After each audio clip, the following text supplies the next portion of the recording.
What's going on, y'all? It's your boy Snoop with another episode of Open Bar. Before we get into today's topic, make sure y'all like, share, and subscribe.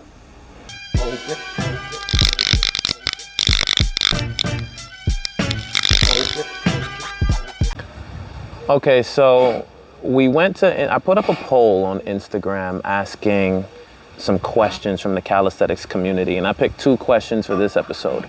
They were both pertaining to form.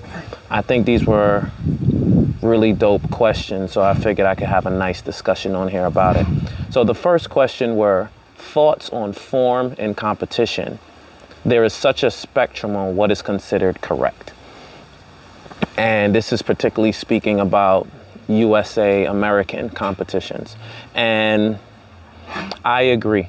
The form, it's really a tough subject when it comes to competitions in the US.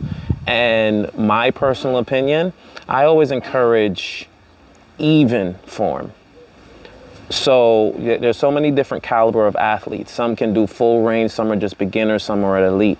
I honestly like to see battles where the form matches. So if someone is doing full range and the other person is doing short, then obviously that's not entertaining. But, I do feel like competition on any level can be exciting, whether it's a beginner or an elite. So, as far as refereeing or etc., one thing I can say about form in the US or just the athlete, the caliber of athletes we have, I can speak more in the past. They're not really fond of being critiqued on their form, and that's been a big issue. It's very ego-based and argumentative and et cetera. So, that is the number one thing, or one of the things that stops.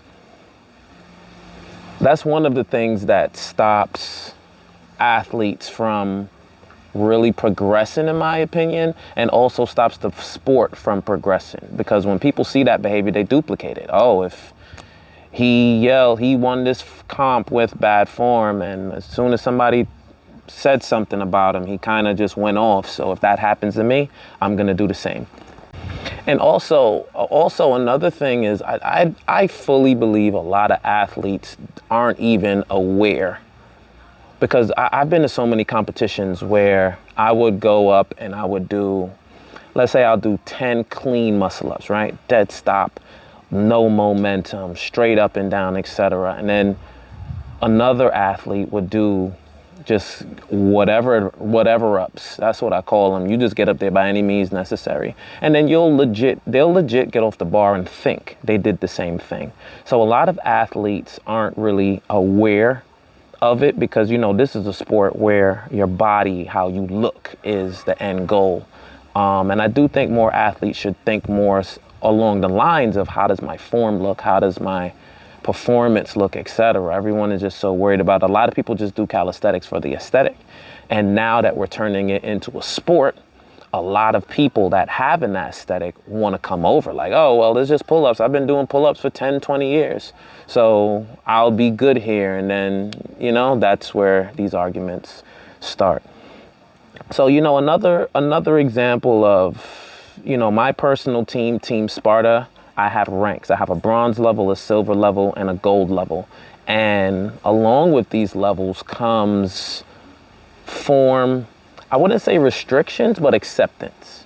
My bronze level is, you are beginner. You're a little above average, and you're learning how to transition. So you are allowed to compromise form.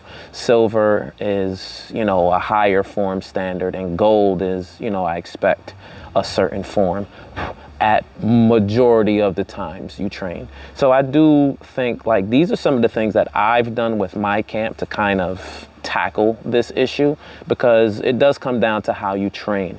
I say this all the time. The way you perform in a competition is how you train in practice. And a lot of people train short range. So, when they get on the big stage, that's all they know how to do. On the big stage, it does turn into ego and embarrassment. So their first instinct is to just bark instead of taking that lesson home and getting better in the craft. I always use this example. My very first PUBG, I went in there as my very first competition, and I used to train very slow, very up and down, no momentum, because that's what I thought it was. And when I went to the competitions, I got destroyed. I got killed. I think I finished with like 20 pulls, and my opponent finished with like high 40s or 50s or something like that. And his form was very compromised. And, you know, I wasn't upset. I just went home. It's just something like, oh, that's how they do over here. So, you know, I implemented it into my training. And then later on in my calisthenics career, I found a healthy balance in between the two, because I realized that there are benefits to other forms of training. It's just in competition, it's not welcome. Or it's not, it shouldn't be in training, but it should be part of your training if you train the proper way. So now this leads me into my second question. The second question I received: when is American calisthenics going to add form rules to their competitions? All right, so number one, you know, from the outside looking in, I can understand why people would think that. But me being someone that's here, you know, there are form restrictions on our competitions. Like I said, there's just a lot of different levels. There's a lot of different athletes, and the athletes that participate can only do a certain range of motion. So that is the range of motion for certain competitions. But I do agree in the fact that overseas, they do have more of a universal understanding of how form should look in competition. I do feel like they all take more pride in the craft as far as how it looks than we do here. Not all, because, you know, there is a lot of athletes here that take their form serious. I'm just speaking in a whole of the entire competitive scene, in a sense. And I do think that, you know, that form standard is something that I wish that I'm hoping to see more American athletes take on, because, you know, I personally think that is the next step. Because, you know, the flip side to that is, you know, overseas, the form standard is amazing. It's amazing, but in the same breath, the excitement level is a little low because it looks very robotic. And in like the American competitions, you know, it is more exciting because there's more ego, there's more, you know, trash talk, there's more excitement, it's crew versus crew, you know what I'm saying? State versus state animosity, etc. Like, you know, so these things are more entertaining to watch. But someone that is into the craft, like, you know, the science, like, yo, those were textbook pull-ups and push-ups. I can admit we're lacking on that end. But, you know, the game is only as good as its athletes. One of the problems is a lot of the athletes that have great form, you know, they would do these competitions and, you know, not receive the flowers they deserve. And it deters them from competing. You don't want to compete no more because it's like, it's a waste of time. Like, I do good form and I'm going to lose to somebody with bad form. So I'm not even going to waste my registration money. I'm not even going to waste my time. So, you know, but in my personal opinion, I'm a very big believer on be the change that you want to see. Me personally, as an athlete and as a coach, I teach my people to do their best form. And that's the wording I'm using, their best form, because you have to work your way up to full range of motion. Some people just have it from jump, and some people, you know, they got to work their way to it. So I always advise people to use their best form and don't even look at the other side, because a true, you know, the 300 elite mindset is whatever form even if you're doing shorties, I want to beat you with my best form, because that is the truest victory that I can get. You understand? Like, you did half the reps that I did and I still beat you. That is a testament to my training, my dedication, and what 300 Elite represents. Also, one of the blessings of, being part of the Barbarian family is having international teammates. A lot of my teammates are overseas. I've personally traveled overseas. I've trained with them. I've competed with and against them.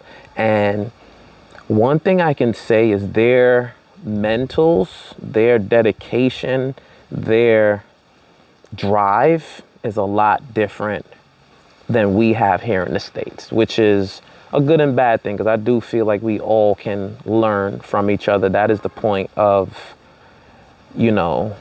growing. And I do think, I do think that it is something that can be learned here, but it has to be experienced. I encourage a lot of athletes to travel, to go different ways, because since I was young, I've always been the type of person, I did not like to stay stationary. I would like to, as a basketball player, I want to go to different parks because I want to see different players. I want to test my hoop skills against different players. And it's not even on some, I want to prove that I'm the best all the time. It's about that, what I'm saying. It's about, I want to either learn something, or I want to see if what I'm doing is, you know what I'm saying? So, a lot of athletes are the king of their parks, which is, it's fine. You're comfortable, you're the king of your domain. But to truly grow, you have to venture out. You have to go different places. That's why some people just stay in their parks, because they know they're not the man nowhere else. No disrespect. I pride myself on traveling, never being scared of a battle, whether I feel I can win or lose. And I do think overseas, they share that mental better, because they have, from what I see, they have Dragon Ball Z vibes. They win or lose, they're just happy to be there. They are hugging each other after. They're commending, like, yo, I gave this my all. So you beating me means that you gave more, and I'm going to aspire to be that. Like, they are fans of each other respectfully. It's healthy competition. I feel here we practice more like territorial. If I beat you, I'm gonna steal your whole fan base and blah blah blah. And I'm just like it's toxic thinking, and I personally don't like to indulge in it. And I'm not gonna sit here and lie and say I'm not entertained by it, because it is entertaining. It does, a negative video will get 10 times more attention than a positive video. But as far as the growth of the sport and form and competition, and trying to take competition to a level where it is like where it's going. I've told everybody one of my personal dreams is to see calisthenics on an Olympic level. And, I do feel like it can get there, but conversations like this need to happen. So, like I said, I'm gonna wrap it up there. I definitely want to thank you all for tapping in with me, and please give me your 2 cents in the comments. I'm gonna come up with a lot more of these open bar discussions. So like you said, if you like the content, please make sure you like, share, and subscribe. Thank you for tuning in for another episode of Open Bar.